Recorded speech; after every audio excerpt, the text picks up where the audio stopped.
Good morning, everyone. We had some difficulties with Instagram Live, so we decided to switch to Zoom because that way this conversation can actually be seen by more people outside of that medium. So maybe it's a wonderful technical difficulty in sheep's clothing. So I'm Megan Callahan, and I am the director of Secret Soldiers, Heroines in Disguise, written by Wendy Lament, which is the true story of the women who fought in the Civil War. And I'm joined today by Jayson Clark, who is a wonderful local lighting designer who just designed the lights for a production of The Tempest at the Buffalo Philharmonic Orchestra with Irish Classical Theater. And one of the things that I learned about my friend Jay is that he's also a wonderful wealth of knowledge about the Civil War. So he and I are going to have a conversation today about this fascinating topic and also recounting some of the really great things that he shared with us when he came into rehearsal. So Jay, first of all, how are you this morning? I'm so great. Thank you so much for having me. I'm really honored to have been involved in your rehearsal process, and thank you so much for having a conversation with me today. It's a topic that I care a whole lot about, and I love sharing my knowledge on it. Yes, so Jay and I have known each other a long time. He was a lighting designer for a production I did of Uncle Vanya years ago at Torn Space. And I've known him all these years, and I never knew how much you knew about the Civil War. So that was a delightful discovery when we were talking at Irish the one day during the production of the May. So our lighting designer, Brian Kavanaugh, is a very busy man, and he's done some beautiful lights for this show. But Jay and I were talking about different possibilities, and then it came up that he would come and talk about the Civil War. And so why don't we start off there with rehearsal? We put you in the program, I believe, as Civil War weapons consultant and historian. So if you want to talk a little bit about what you brought into rehearsal, we're going to be putting up some of the pictures that I took from that night in social media in the next couple of weeks. So tell us a little bit about how it went that night. Sure, absolutely. Yeah. So I'll start with I've been interested in the Civil War since I was a kid, and I was gifted from a friend of mine's dad who was also a Civil War enthusiast, a kepi hat, which is the standard issue hat that a lot of the soldiers wore. And from the time I was probably about 9 years old, I was hooked and always wanted to get into Civil War history and also a collection of relics from the Civil War. And about 10 years ago, I made a trip with my lovely wife out to Gettysburg before the birth of our first kid. And we stopped at a museum, and that museum deals in registered, authentic antiquities from the war. And that's where I started collecting pieces from the Civil War. It's actually, in current times, it is illegal to dig on any battlefields or remove any items from Civil War battlefields that you might even find. You can't even take like a grain of sand off of the road because they are a national park and it is a historic landmark. Wow. But all of my pieces that I've collected have all been picked up back before the time that it was illegal to do so, and the government sanctioned certain people to come in and what is called relic hunting. The government sanctions certain people to come in and remove relics to be donated to museums and also for private collections. And now private collections are being sold to certain museums, and those museums are turning around and selling them to private collectors to keep the museums running. So all of my relics, I've collected now dozens and dozens of pieces over the last 10 years, all acquired through reputable museums with certificates of authenticity. And so not only am I getting to take a piece of the Civil War into my home to teach my children and to share them with friends and family, but I'm also helping to support museums and keep them open so that other people can go in and learn history about this war. So pieces that I brought some pieces into rehearsal, primarily the big piece that Megan, you asked me to come in and work with the actors on, was holding the rifle. And I happen to own an 1863 Springfield rifle, which was the standard issue about halfway through the war for all Union troops. I own one of those that was used in the war. It has been decommissioned and does not fire. And we also followed all sorts of safety protocols to make sure that everyone was safe. But I was able to come in and show the actors how soldiers would have walked with the weapon, how the soldiers would have held the weapon, and primarily the weight of the weapon being much more than most people think. The rifle weighs about 15 pounds. So imagine with that plus 50 pounds of rucksack that the soldiers were carrying with them, these marches that the soldiers would do were exhausting. And sometimes they'd march 20 miles in a day carrying 65 pounds of gear and weaponry with them. So wanted to bring that in and show the 65 actors. pounds. And Yeah, that's a toddler hanging off of your back. so every single, yeah, more than a toddler. That's almost a Pax, but yeah. So having you there was so great because you gave this wonderful preamble, and then everybody got to go up on stage and actually hold the rifle safely, which helped the actors in their development, specifically for our Red River battle sequence. And you were showing them, do you want to say anything about, I think one of the things that's great about when we have these conversations is just how much we learn about how different things were in terms of warfare, weapons issues. So for example, when you were going through the details of how long it took to load and what was involved, that was so fascinating. And it gave the actors a lot of business for that battle scene. Yeah, absolutely. The Springfield, the 1863 Springfield rifle is a muzzle-loaded rifle, which means it's loaded from the front of the weapon, and a cartridge is placed down into the barrel. It is ramrodded into place, and then the hammer on the weapon is cocked, and the trigger is pulled. A skilled marksman in the war could fire possibly 3 to 4 rounds per minute. Your standard private that enlisted would fire about 2 rounds per minute. So that just gives you an idea of something totally different than what we would come to expect from modern warfare and film and stuff like that. These soldiers were firing 2 rounds per minute. So in the time that it took you to fire your first round and the time that you were able to reload and refire, a lot can happen in that time period. And that's why we saw just unprecedented amounts of bloodshed in this conflict. Because not only were the weapons at this point, the 1863 Springfield was a big improvement upon previous weapons. The barrel was rifled, and it fired a projectile called a mini ball, which looks much more like a modern bullet than a musket ball. With the rifling in the barrel and the more modern projectile, much more accurate. But the techniques of generals in the war really were lagging behind this technology. So you had 2 giant armies, sometimes 50,000 strong, standing 100 yards away from each other, just firing highly accurate weapons into each other. And that's why we saw huge amounts of bloodshed in this conflict, because the tactics had not caught up to the technology. Yeah. And so we were talking about that because the gravity of this war is something that I think there needs to be more discussion about and needs to continue to be wisdom that is passed down so we can really heed that, because it's as still the bloodiest conflict that we've ever experienced on, this soil by far. And so I just found that really fascinating because it creates different stakes. This is kind of a good segue, and then we can bounce back and forth to talk about more of the relics of just how brave these people were. And in particular, the people that we're highlighting were the women who would fight in this conflict. One of the things that you were talking about when we were in rehearsal is, again, to your point of what you were just talking about with how close they were based on previous battles, is how much warfare changed during the Civil War, Oh, absolutely. This conflict, another area of interest for me is not only the causes and all of that of this conflict, which are all extremely important to understand. As I mentioned, I stand on the shoulders of many scholars. I've studied hundreds and hundreds of hours, so all of my knowledge is coming from reputable scholars. Particularly, a favorite of mine is Barbara J. Fields. She's a historian. She is one of the professors of history at Columbia University. I love her perspective on this conflict.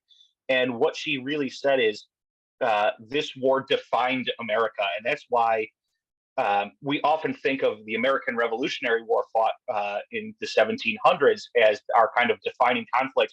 when in reality, I feel like this conflict is really our defining factor. We became independent with the Revolutionary War, and the Civil War defined our ideals as a nation.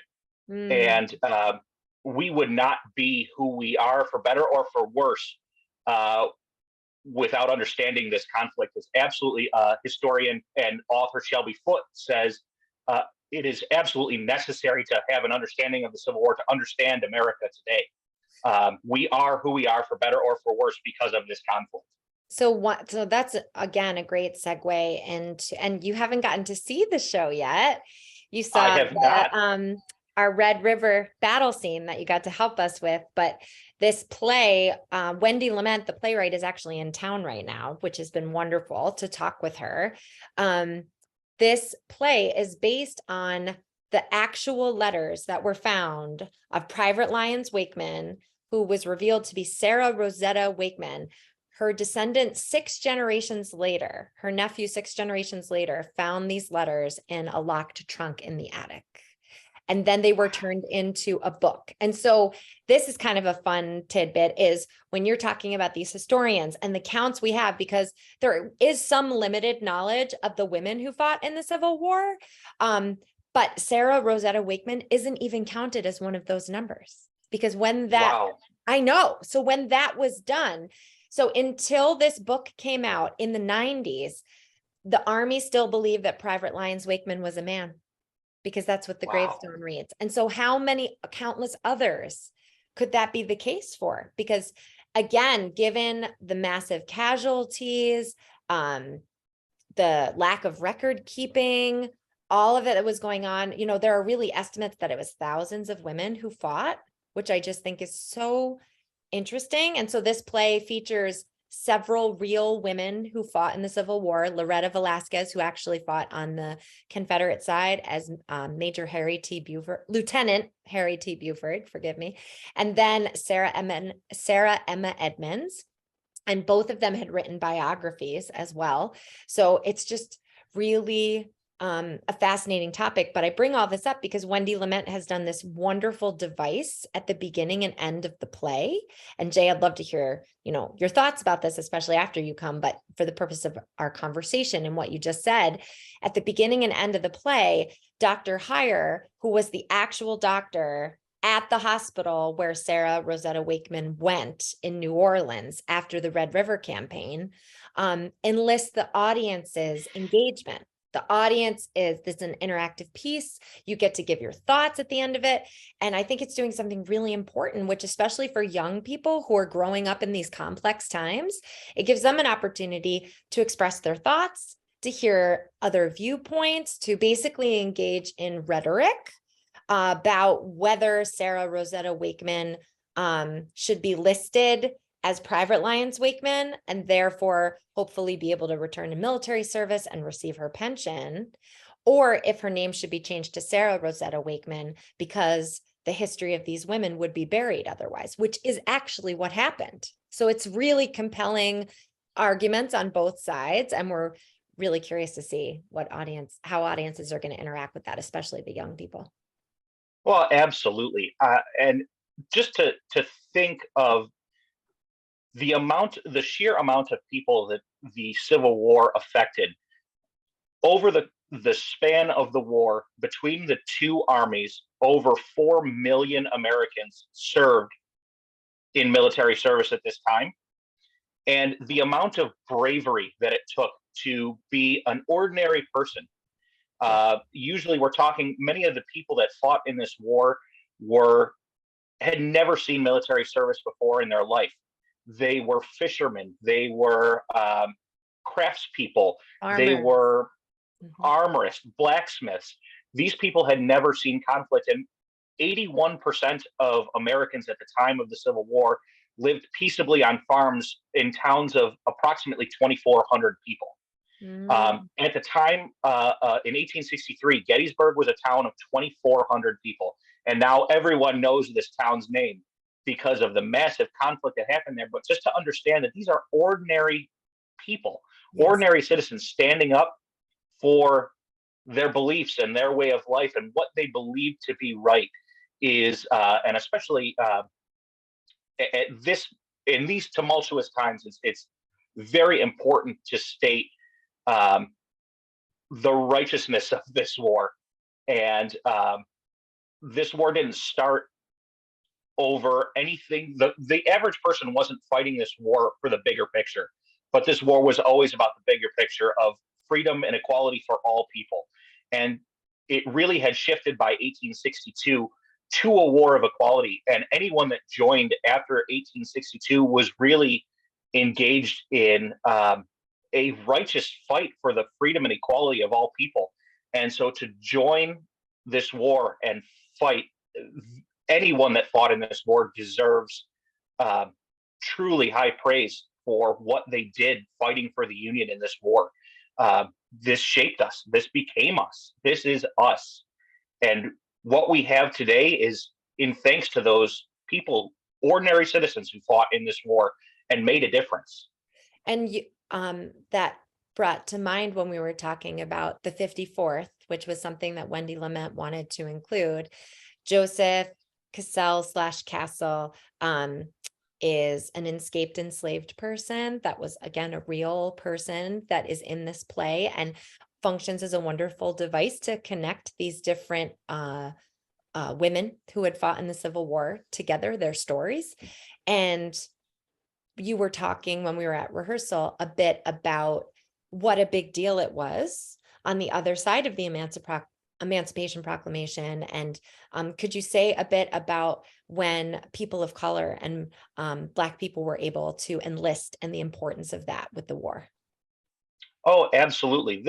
It's very important to note that we tend to kind of tidy up the history of this conflict into thinking, oh, well, this is all about states' rights and this wasn't about equality and freedom for all people. That's part of what we call the lost cause narrative that was coined after the war, because it was extremely difficult for people in the southern states to accept that their descendants or people that they knew and loved had fought for something that wasn't really, in hindsight, was really kind of terrible.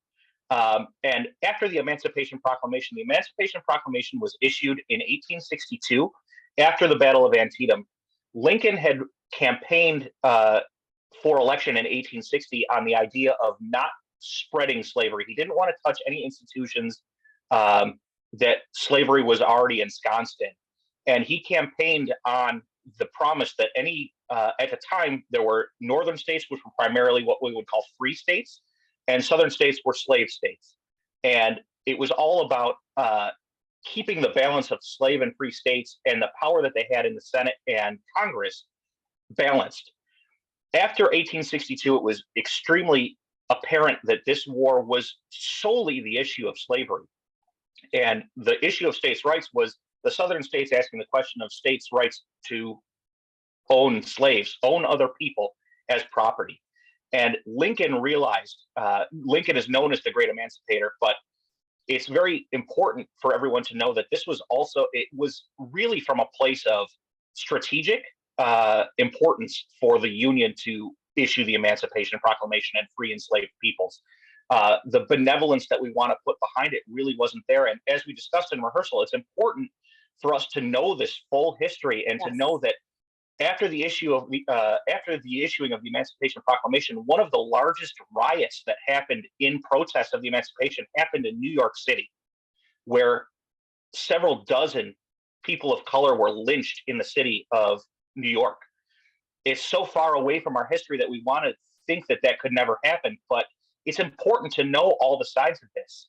And once the Emancipation Proclamation was issued in 1862, it opened up the doors for people of color to join the ranks of the Union and fight for their rights. And what that did was allowed a truly motivated group of people who were fighting for something to join the ranks of the Union. It really turned the tide of the war. Up to that point, the Union was fighting, what they said was they were fighting for preservation of the Union. After the issuing of the Emancipation Proclamation, we realized that this was a larger and more complex and bigger and more important issue of freedom and equality for all. And it totally shifted the tide of war. it's so interesting. And one of the, Wendy really manages to get a lot of complex topics into an hour and 15 minutes. And two of the things that she touches on are the economic piece, that one of the main factors that we estimate of why a lot of women enlisted is because because of the money that they could make fighting in the war, right? If they dressed in men's clothes. And what also comes up in the play in a conversation about the 54th and the boycott that they were doing was about the iniquities and the irony that the people who had been enslaved were now freed and could fight for the Union Army, but they wouldn't get paid as much as the white soldiers. And their pay would be docked an additional $3 for their uniform. So again, some of these issues that we are still sorting through as a society in terms of here's your freedom and here are your reparations, but it's still not on par with the people who have been in the dominant position, 100%. And what we talk about and what we still see today with all the way up until the 1950s, the Jim Crow South was just accepted as the norm. Jim Crow Southern life was a direct result of the Civil War. It was the South rejoining the Union and kind of still kicking and screaming, rejoining it. And it's more than apparent to anybody that we're still having this fight to this very day. And as a matter of fact, my favorite historian, Barbara J. Field, says the last shots of the Civil War were fired in 1865, but we are still having this fight to this day. Anytime that you see someone with their rights being infringed upon or someone not being treated equally, we're still fighting this conflict. And it is our responsibility to continue to fight this conflict and stand up against any sort of discrimination, racism, any of that to this very day. Because if we don't, then the massive bloodshed in this conflict was for nothing. And it is our duty as ordinary citizens now in our modern age to fight inequality in any way that we are able. Yes. Thank you, Jay. Is there anything else that you want to share specific about the content in the play that we were talking about in terms of, we were spending some time talking about the different battles, but in terms of a bit more in the insights that you were sharing about how it was to be a soldier then, again, when we're telling the stories of these women and also the people of color that fought in the war, then both of those populations are addressed in this play. I think it's helpful for people to continue to have a context of what it was like when you're talking about how heavy everything was and people leaving ordinary lives that had never seen military combat before. We were talking a little bit about people switching back and forth. And is there just any other interesting tidbits that you want to reprise along those lines? Sure, absolutely.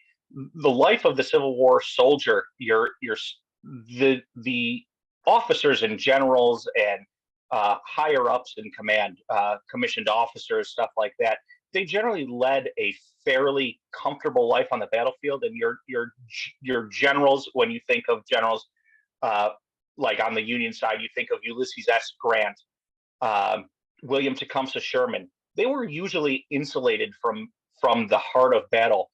Directly below them, you had captains, lieutenants who were in the front of the lines, leading these men and women fighting directly on the lines of conflict. And that was a radically different life than that of the general.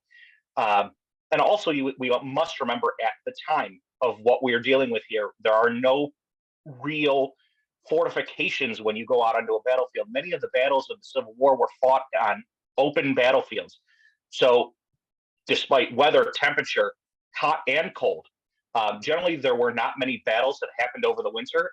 At this time period, many of the conflicts happened when weather was permitting, but rain, soldiers had a canvas tent that they slept in and rucked in. And they were basically exposed to elements. Disease was a huge thing that was rampant among both armies of the Civil War. Many of the casualties that we talk about are actually due to disease and lack of any kind of common medical knowledge. Um, to stand to have that level of exposure prior to a battle, then to be asked to stand up, march usually through an open field and meet your enemy on the other side of that field and engage in them with them. The amount of courage that it took for these people to do that is just astonishing. And as we were discussing some of the technology of this war, the projectiles that were fired from these rifles, the way they functioned was the projectile was lead. It was soft and it had a relatively low muzzle velocity, which is the speed of the bullet leaving the end of the firearm. When that bullet struck someone, there was nothing left. If we think about modern warfare, and generally, you can be hit in combat and you would generally be fine. There was nothing left in an area where you were hit. So there were massive amounts of amputation, with modern medicine being still fairly far off at this point. The best solution to keep a soldier alive after being struck in an appendage was to remove the appendage. And there are absolutely grisly scenes taken by photographer Matthew Brady, who was one of the photographers who followed around the Union Army during the Civil War, of piles of limbs back behind field hospitals. And many soldiers died from the amputations, and they generally had no anesthesia. They were maybe administered ether or chloroform. And if they had run out of ether or chloroform, they were given a shot of whiskey. And the amputation was done fully awake, fully aware of what was happening. And again, as I mentioned in our rehearsal, if you look at any of Matthew Brady's photographs from that time, which I would highly suggest, although I will say that there is a content warning, it is a grisly depiction of the battlefield. And that's really the first time that the American people got to see what battle was like. And that also totally shifted the tide of war in favor of resolving this conflict. But if you look at any of these photographs, you will see soldiers with their frock coats turned open, and it almost looks as if someone had rifled the bodies of soldiers laying on the field. And what that was actually the soldiers themselves searching for the entry wound and knowing that if they were hit in the chest or gut, they were likely going to be left and they would not survive their wound. And the absolute brutality of that, and to think about possibly still being alive and being left on the field, the courage of this conflict is just something absolutely cannot be understated. And life was absolutely brutal. Even if you had surrendered and were taken to a prison camp by either side, basically any surrendering soldiers were treated as prisoners of war. And perhaps the most famous prison camp was in Andersonville. That was a Confederate prisoner of war camp for Union soldiers. The camp was built for several thousand soldiers. By the end of the war, it was overcrowded by 3-4 times. So disease, typhoid fever, tuberculosis, many respiratory illnesses. The sanitation was terrible. Many soldiers died in that prisoner camp, even though they were being treated the best that they could be treated. We're just talking about a different time here. So the life of the Civil War soldier was really that of life and death. Staying alive was your best shot, and doing the best you could to stay alive, because even if you were captured, there was no guarantees that you were walking home. And the letters and dispatches home, you can read some of the soldiers' dispatches, much like this play is based on. You could sense the urgency and the fear of all of these soldiers. This was a conflict to stay alive. Yeah, Sarah Rosetta Wakeman in one of the scenes as Private Lyons Wakeman is actually writing a letter during a battle. And it's literally, I'll start crying. It's literally their prayer that they make it out of the conflict alive. Yeah, it's just astounding. And I have watched several hundred times the Ken Burns documentary on PBS, which I would again highly recommend people check out. It is a very in-depth look at the Civil War, broken down into 10 parts. Although I do believe if it's streaming right now, it's condensed down to 5, and they combine all of the parts, so they're 2.5-hour sections. But one of my favorites, and I cannot remember the battle at which it occurred, but afterwards, Union soldiers went out and looked for anyone that they could attend to, Confederate or Union. Um, and they found a Confederate soldier's diary open on his chest, and he had perished on the field.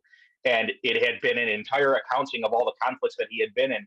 And the last entry was, this battlefield, this date, I perished. So he was full knowledge that he was going to pass away, and left that for his family so that his family had some sort of closure. The emotional damage that this conflict did to families. Throughout the course of the war, 4 million people served. And at the conclusion of the war, 600,000 military people, that's not counting any enslaved peoples or civilians that were killed in the war. We're talking 600,000 military people were killed. That was 2% of the United States population over the course of the war. There was not a family that did not suffer a loss in this war. I know it's hard for us with the current population to sometimes do that math. So I really appreciated when you shared that, because 2% is a draconian amount of people. And it's very, people can read. Our dramaturg Melissa put together a fantastic educational packet if you want to read more. And that is really one thing I'll say, and I'll put a content warning at the beginning of this conversation, is I really think the conversation you and I are having is appropriate for high school and up.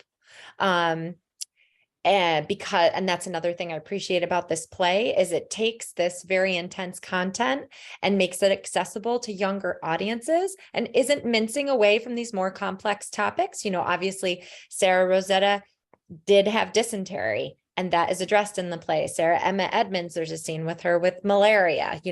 In the Red River campaign, we're trying to balance something that is interesting and engaging for young people, and a moment of obviously not reenacting a battle, but giving them a taste of what that would have been like.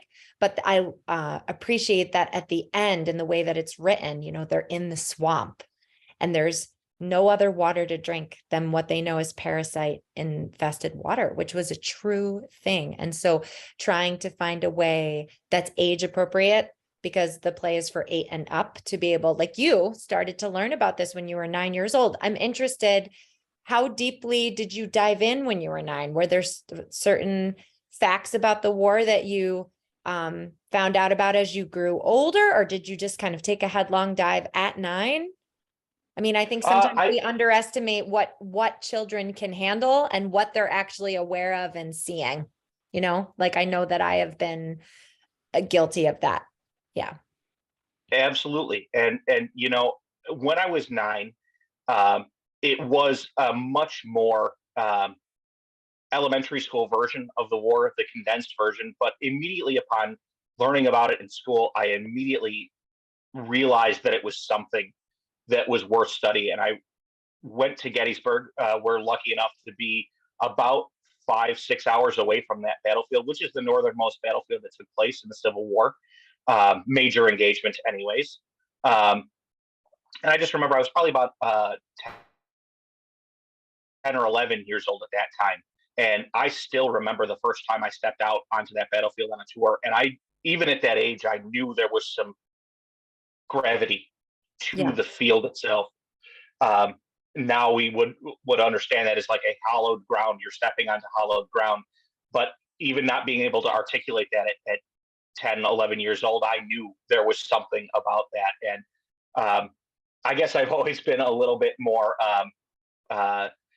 introspect and mature than I am. I still get told that to this very day. But even at that time, I remember silently walking around the battlefield as a 10, 11-year-old, realizing the gravity. And that, I think, was really a big Kickstarter for me at that point, where I really delved more into these details and really wanted to understand what this was about, what it was like. And it has just grown ever since. So I do think it's important that we introduce these concepts to children at a younger age. I would say, 8, 9 years old is an appropriate time to start having some conversations.